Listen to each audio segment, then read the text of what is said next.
পশ্চিম ত্রিপুরা লোকসভা আসনের ইন্ডিয়া জোটের প্রার্থী আশিস কুমার সাহা এবং ৭ রামনগর বিধানসভার প্রার্থী রতন দাসের সমর্থনে জয়পুরে নির্বাচনী সভা অনুষ্ঠিত হয়।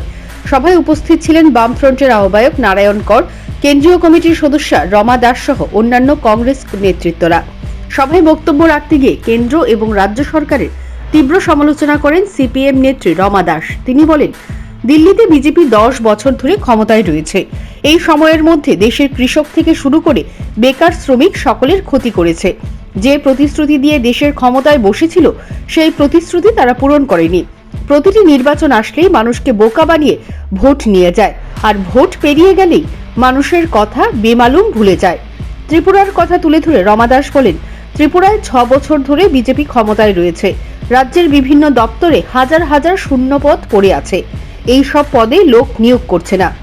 এসটিজিটির পরীক্ষা হয়েছে, 2 বছর অতিক্রান্ত হয়েছে, আজও তাদের ফলাফল প্রকাশ করছে না।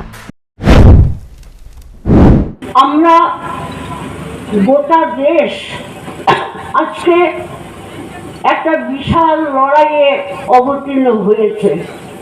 আপনারা শুনছিলেন আমার আগে দুজন বক্তার কাছ থেকে যে 19শে এপ্রিল থেকে শুরু হওয়া লোকসভার নির্বাচন মে মাসের শেষ সময়ে গিয়ে সমাপ্ত হবে। জুন মাসের 4 তারিখে ভোট গণনা। তা আমরা কি লক্ষ্য করছি?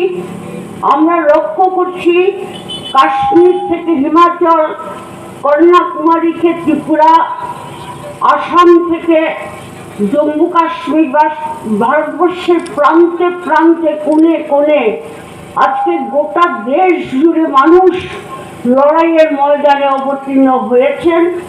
একটাই স্লোগান,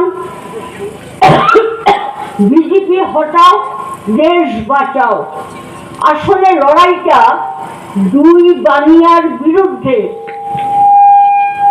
দুই বানিয়া, প্রথমত মোদি গোষ্ঠী বানিয়া, দ্বিতীয়ত কর্পোরেট বানিয়া।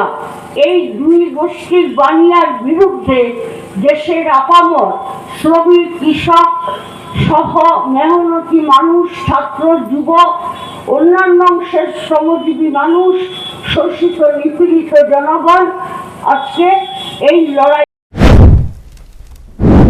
এদিনের নির্বাচনী সভায় লোক সমাগম একেবারেই হয়নি বললেই চলে। মানুষ এখন সিপিএম কংগ্রেসের নেতৃত্বদের ডাকে সাড়া দিচ্ছে না, কারণ দীর্ঘদিন দু দলের নেতা নেত্রীদের অধিকাংশই মানুষের সঙ্গে বিশ্বাসঘাতকতা করেছে, তাই মানুষ তাদেরকে বিশ্বাস করছে না।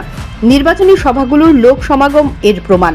যারা দল থেকে প্রতি মাসে মাসোয়ারা পাচ্ছেন, একমাত্র তারাই বাধ্য হয়ে নির্বাচনী সভায় আসছেন। Bureau report, news prime Tripura.